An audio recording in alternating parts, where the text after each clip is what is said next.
Hari ini kita nggak bahas materi, cuman gua pengen ngomongin yang lagi happening. Lagi ada pembatasan massal ya iklan. Wah, limit massal yang main paid, terutama teman-teman yang main AdSense-nya itu dengan menggunakan iklan. Itu mereka lagi pada banyak yang kena pembatasan. Kalau kita bermain metode high risk and high profit, ya resikonya seperti itu. Teman-teman yang kayak bisa lu lihat di komentar di depan ini ya mentalnya udah pada kuat tuh, mereka nggak cengeng. Nah ya lu pada yang suka nanya, bang bikin dong materi tentang FB AdSense to FB Ads to AdSense segala macam, ya seperti lu lihat kayak gini nih, resiko yang bakal lu hadapin ya seperti ini. Ya kan? Nggak ada organik, bla bla bla, izin mantau kan oke, bla bla bla, ada Om Latif, bla bla bla. Ngeri banget Google sekarang akun yang traffic organik 3K aja kena, ya itu juga ada Om Zamhari, bla bla bla, paid aman yang traffic organiknya gede, bisa nanti kita bahas masalah seperti itu ya. Ada juga yang mengait-kaitkan ini dengan masalah spam indexing yang algoritma baru kemarin itu. Nah, bicara masalah spam indexing yang kemarin itu, ternyata gue tuh lupa ngasih tahu kalau itu emang sudah selesai update-nya. Jadi sudah berlaku secara global dan ya sudah bisa lo nikmatin tiap hari. Sudah pada banyak yang artikel-artikelnya tidak keindeks kan. Nah, yang perlu lo perhatikan begini, yang namanya spam di mata Google itu apa aja sih? Ya kan? Yang kebayang sama lo spam itu apa?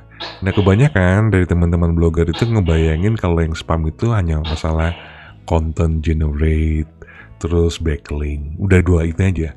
Tapi sebenarnya ada satu lagi, yaitu traffic. Kok traffic kok bisa masuk ke dalam kategori spam juga? Yes, traffic dari bot itu dan mungkin juga paid ini bisa dianggap juga sebagai spam mungkin ya. Kok bisa dianggap sebagai spam? Karena salah satu faktor Google memberikan ranking ke sebuah artikel ataupun website itu adalah traffic. Karena dia adalah faktor yang cukup besar ya untuk nge-ranking sebuah artikel, maka kualitas traffic itu pasti diamatin atau dikontrol sama Google. Dia nggak mau traffic artikel yang akan dia ranking ini adalah traffic dari bot atau traffic yang emang kualitasnya rendah. Karena Google punya algoritmanya untuk mensortir traffic yang bot kayak model gini, dia punya. Oke. Itu hubungannya mungkin sedikit ke arah sana kenapa spam itu dibawa-bawa juga ke masalah pembatasan dari AdSense. Sebenarnya kalau menurut gue pribadi ya, ini lebih daripada Google itu curigain elu. Google tuh sudah curiga sama traffic dan klik dari website elu. Tapi dia tuh nggak punya bukti. Dia nggak bisa ngebuktiin bahwa lu itu menggunakan misalnya FB Ads, atau menggunakan Insta Ads, TikTok Ads, atau juga menggunakan mungkin bot traffic segala macam. Dia nggak bisa ngebuktiin. Karena dia nggak bisa ngebuktiin, salah satu caranya dia untuk membuktikan lu benar-benar pakai third party untuk mendapatkan klik maupun traffic, dia kasih lu suspend.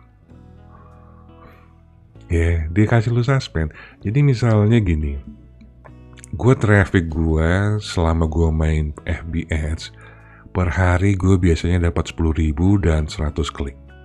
Itu kalau gue kondisinya on FB Ads ya, iklan gue jalan. Nah, karena sekarang gue dikasih suspend karena gue dicurigain, dia kasih suspend gue misalnya anggaplah 30 hari atau 14 hari dikasih gue suspend. Dia mau lihat traffic gue pada saat dia disuspend, trafficnya sama nggak nih? Ini nih pinter-pinteran aja kita masih di Google nih. Dia mau ngelihat nih kan. Jadi kalau ente pemain FB Ads, teman-teman yang main FB Ads atau nggak tahu lah lu main iklan apa aja, jangan pernah traffic lu turun lagi ke bawah. Jadi kalau biasanya 10.000, Lu harus tetap jaga, berarti lu tetap harus pasang FBS dong. Meskipun lu kan udah kena pembatasan, lu tetap pasang itu web lu.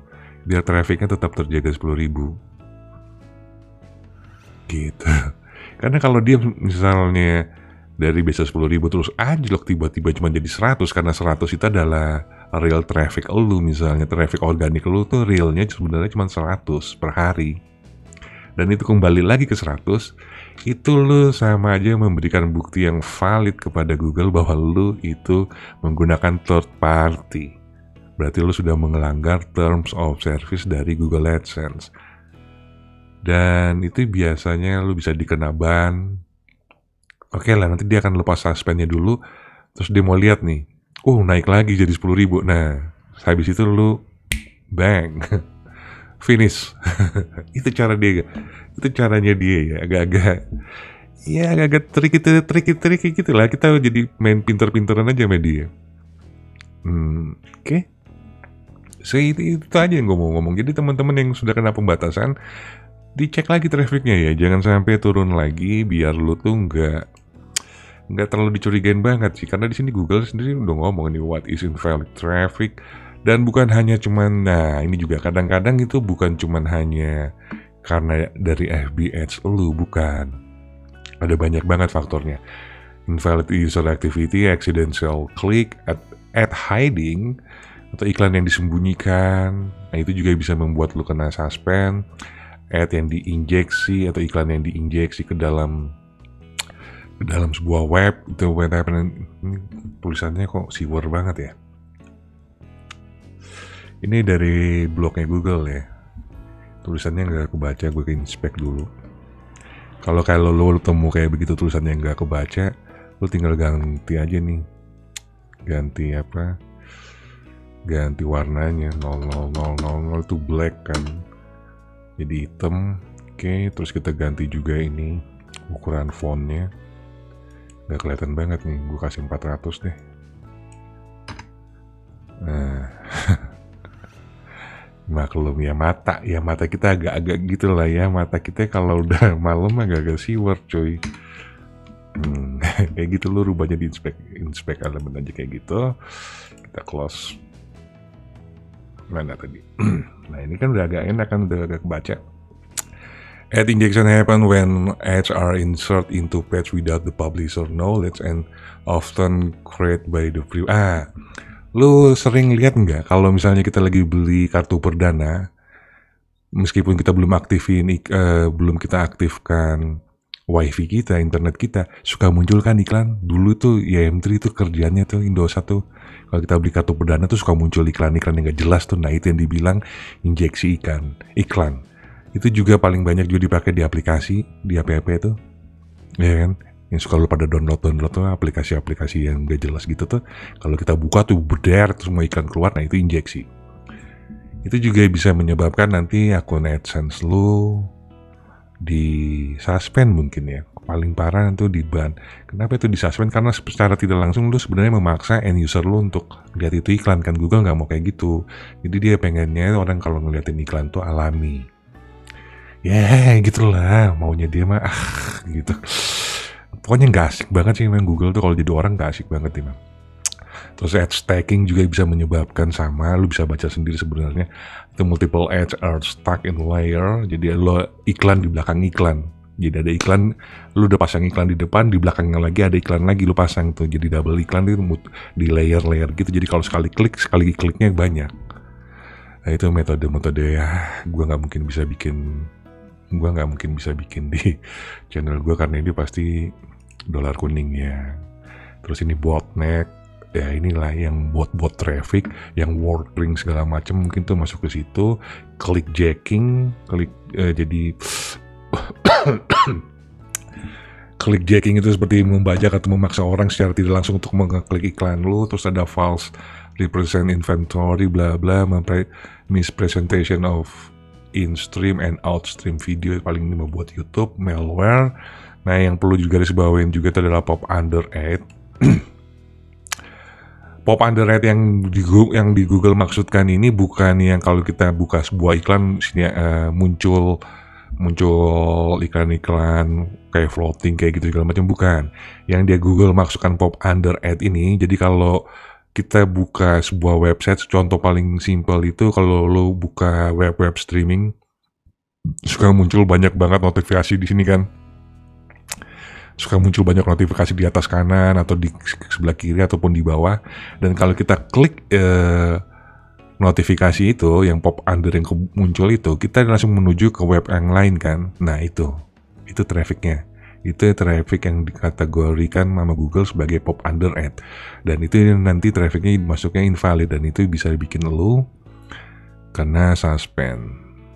Bukan mungkin bisa kena ban. Nah itu ya. Jadi bukan iklan yang pop under, bukan yang itu maksudnya. Tapi itu juga sebenarnya dulu dilarang. Tapi gue gak tahu ya sekarang kalau iklan pop under untuk pasang AdSense-nya. Tapi kalau lu pasang pop under untuk mengarahkan orang lain ke website yang lain, yang di sana itu sudah ada Google AdSense, nah itu yang dia hantam sama Google. Jadi kita perlu juga baca-baca peraturan Google supaya kita ngerti, oh itu kayak gitu ya. Dan ya, lu kalau mau agak nakal ya tinggal lu cari aja. Metodenya kan gampang banget ya, lu tinggal klik kanan, lu tinggal search, ya kan, pastinya akan banyak muncul tuh script code untuk pop under. Tapi gue nggak nyaranin ya, cuma gue ngasih tahu karena materi-materi kayak gini nggak mungkin bisa gue bikin di channel gue, bukan berarti gue nggak ngerti, karena nanti gue dolar kuning. Kok gitu? Iya, dulu gue pernah bikin untuk cara bikin akun MOS gratis aja gue kena dolar kuning, sampai sekarang gue nggak bisa delete peringatan yang dikasih YouTube. Kasian gue dong, oke guys ya. Jadi cukup ya. Jadi tetap semangat buat temen-temen yang emang sekarang ini lagi kena pembatasan massal, itu bukanlah akhir, karena nanti pasti akan dilepas lagi. Oke, gue cukupin materi gue hari ini. Kita akan ketemu lagi di materi-materi gue berikutnya, masih bersama gue Indra Kusuma. Peace and out.